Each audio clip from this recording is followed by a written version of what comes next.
Hola, ¿cómo les va? Estamos aquí en nuestra segunda temporada de Lo mental en la salud pública y lo vamos a destinar en parte, al menos al inicio, en los primeros capítulos, a los mitos de la salud mental.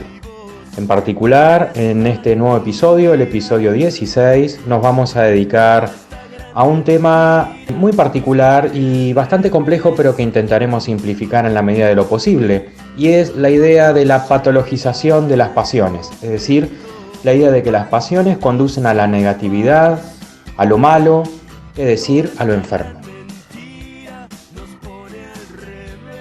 Vamos a desmitificar esta idea de las pasiones y para eso primero lo que vamos a hacer es definir el término. ¿A qué nos referimos con pasión?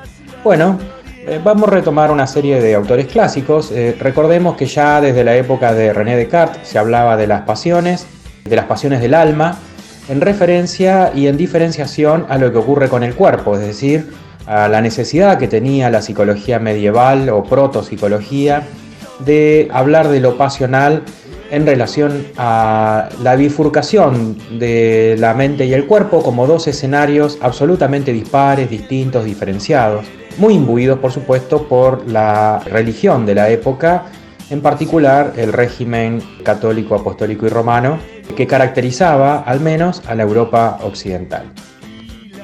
Por supuesto que estoy haciendo aquí un recorte. Ese recorte podría ser cualquier otro. Yo lo estoy vinculando a nuestros problemas vinculados a la salud mental hoy, sobre todo a cómo se toma en el ámbito manicomial o en la cultura manicomial, para ser más general, el asunto de las pasiones. Vamos a definir en primera instancia las pasiones siguiendo un texto que al menos a mí me gusta mucho, que se llama Los Sentimientos, y en particular es de un autor que es Carlos Castilla del Pino. Escribe un libro de teoría de los sentimientos que les recomiendo a aquellos que se dedican al ámbito de lo mental. En ese libro define así a la pasión. En efecto, Carlos Castilla del Pino va a definir la pasión hablando como justamente una intensidad inusitada de un sentimiento, cualquiera sea, cuando se vuelve incontrolable, es decir, cuando hay algo de la propia persona que pierde el control sobre sus propios sentires. En este sentido es que justamente se entiende en particular a la pasión como una alteración o una perturbación del ánimo. Ahora bien, ¿toda perturbación del ánimo es una enfermedad o conduce a la enfermedad? Quizás esté aquí la clave de todo este capítulo. Por supuesto que desde el punto de vista etimológico, pasión nos lleva necesariamente a la misma fuente que el concepto de patos, es decir, justamente la idea de pasión y patología remiten a el mismo vocablo que viene del griego y que nos hablaría así de una afección o modificación del alma, donde el sujeto psíquico se ve, digamos así, atravesado por un sentimiento potente que de algún modo lo inunda, pero lo invalida. Evidentemente, el campo afectivo en el orden del humano tiene tal complejidad en la cual en algunas ocasiones esto podría ser respondido afirmativamente y en otras no tanto. Efectivamente, hay algo que sí es peor que cualquiera de estas dos opciones, y es la de ocultar esos sentimientos o esas pasiones. Es decir, nada enferma más que el esfuerzo deliberado por la voluntad en torno a la evitación de que se note que ese sentimiento está ahí.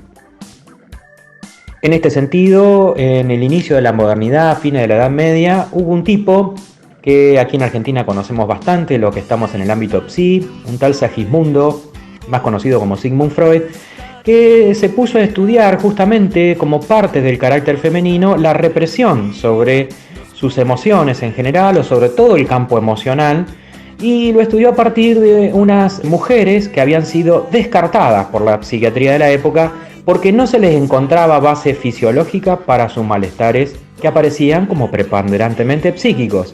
Es decir, buscaban en la fisiología y la anatomía del sistema nervioso central algo que pertenecía al campo de los sentimientos, o si ustedes quieren, para ser más precisos, de su represión.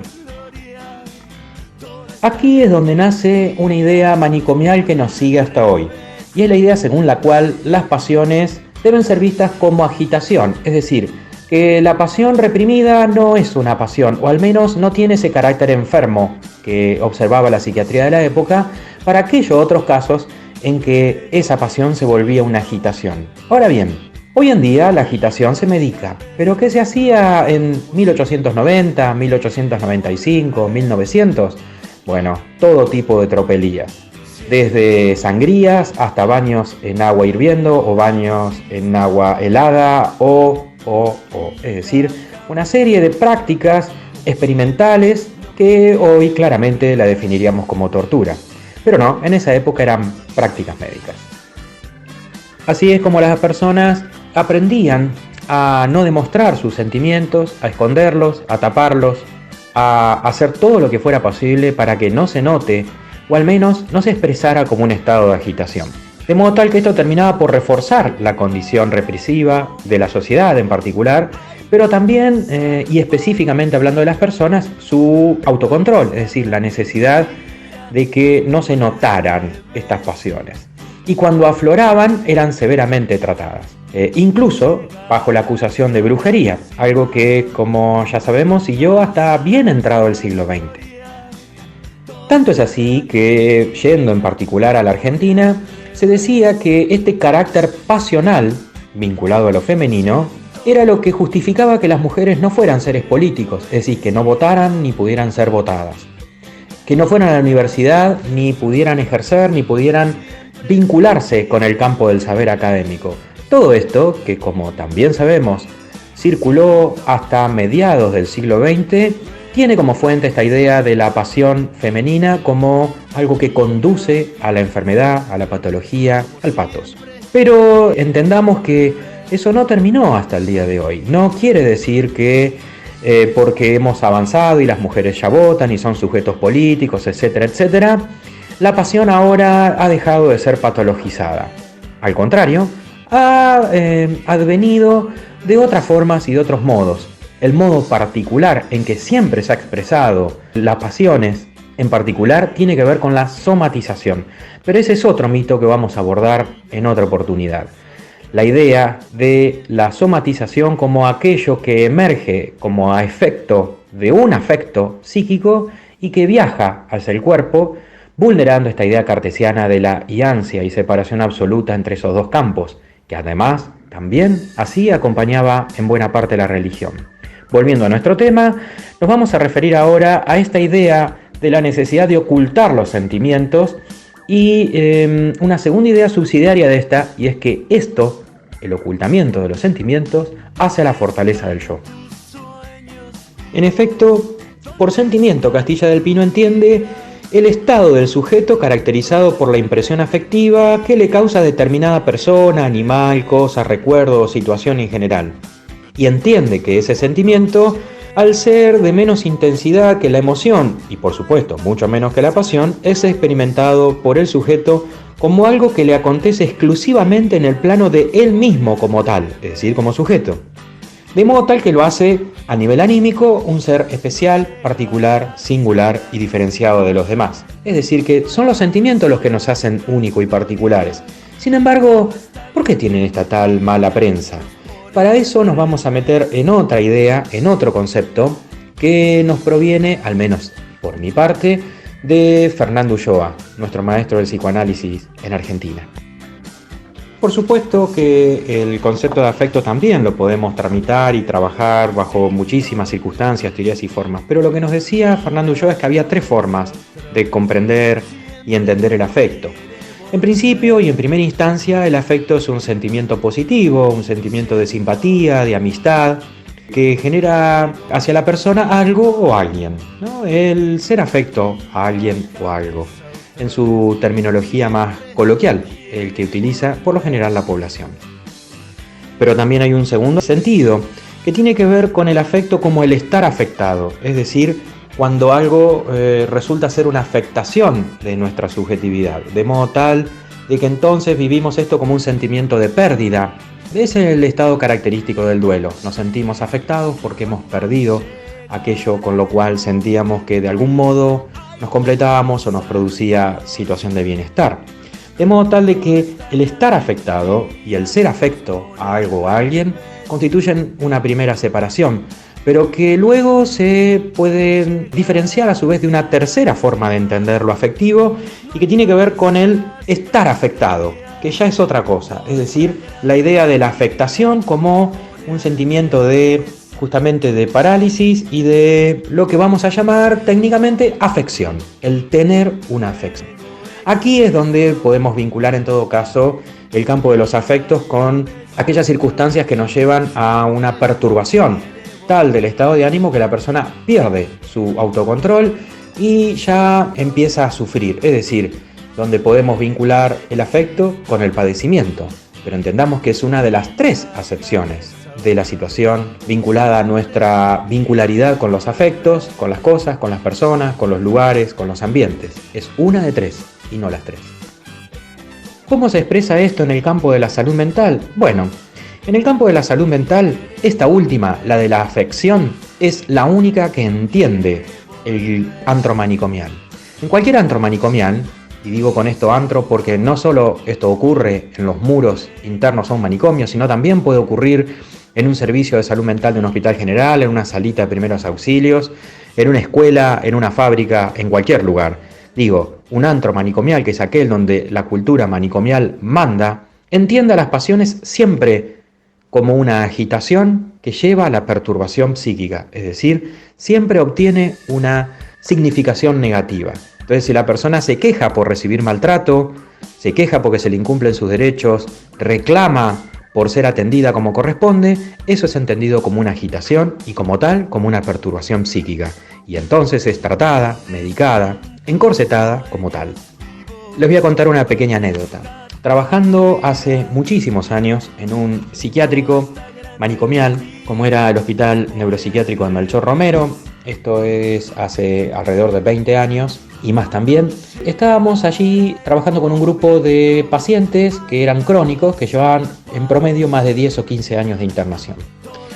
Una de estas pacientes accede a una visita al cine, vamos al cine, volvemos, y al día siguiente se presenta en nuestra sala, que era un hospital de día, se presenta un médico psiquiatra enojado porque habíamos alterado a la paciente. Cuando le preguntamos en qué consistía la alteración, era que estaba muy nerviosa porque había ido a la ciudad y que esto era culpa nuestra. Seguido lo cual, le preguntamos cuál era la agitación. La agitación era que ella ya no quería vivir en el hospital psiquiátrico y que por primera vez en años se le había despertado, digamos así, su pasión por vivir en la comunidad. Esta era la agitación que el psiquiatra había visto. Posteriormente, esta paciente se enamora de otro paciente que asistía a este hospital de día, pero que ya vivía en la comunidad porque ya lo habíamos externado, y se enamora de él. Esto también, por supuesto, fue visto como parte del estado de agitación vinculado a nuestro proceso de revinculación de las personas que allí estaban, y se empieza a trabajar porque se constituyen como pareja y pretenden vivir juntos. El psiquiatra entonces aumenta la medicación de esta paciente por el estado de agitación en el que estaba.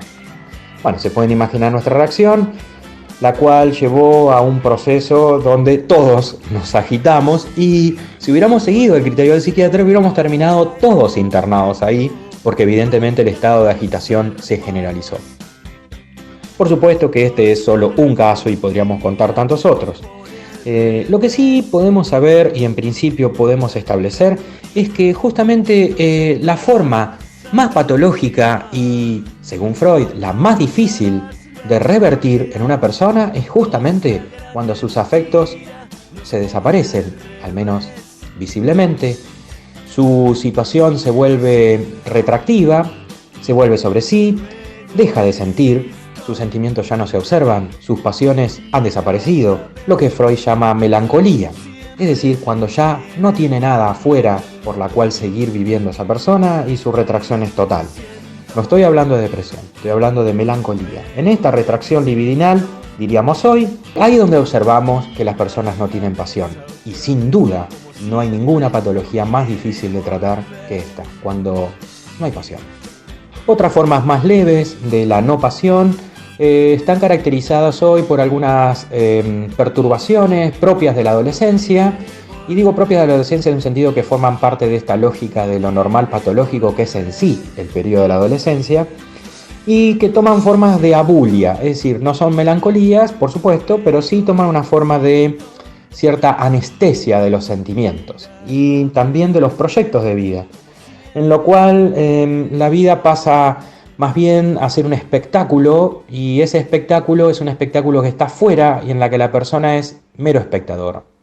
En este sentido, esa suerte de abulia adolescente también constituye una de las formas de la no pasión, o al menos, digamos así, de la anestesia de las pasiones, y también constituye una situación terapéuticamente muy complicada de ser atendida y que siempre, pero siempre, tiene por resolución posible la salida vincular.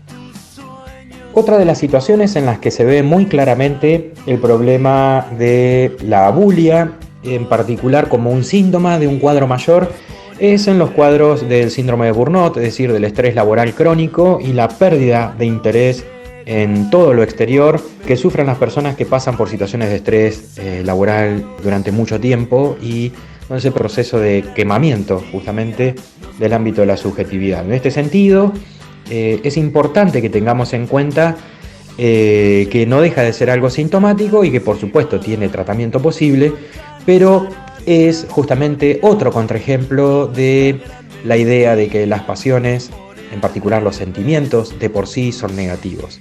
No se trata de esto de positividad o negatividad, sino en términos del malestar, o si ustedes quieren, del padecimiento psíquico que esto produjera. Pero sí sepamos algo y tengamos en cuenta una situación en particular muy importante, y es la perspectiva del sujeto es la que aquí importa para todos los efectores de salud mental. Y cuando digo la perspectiva del sujeto, no es solo la del sujeto que demanda atención, también es la de aquellos que lo sostienen, es decir, de aquel entorno vital que hace de sostén y de contención.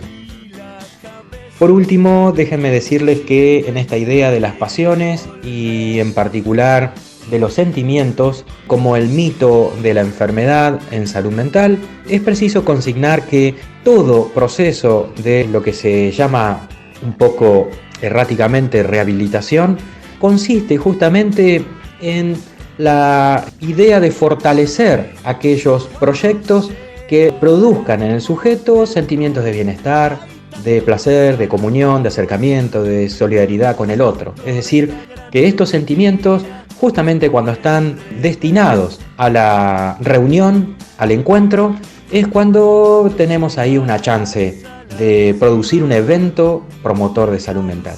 Y en este punto es donde entonces me quiero detener para la vez siguiente seguir pensando otro de los mitos de la salud mental.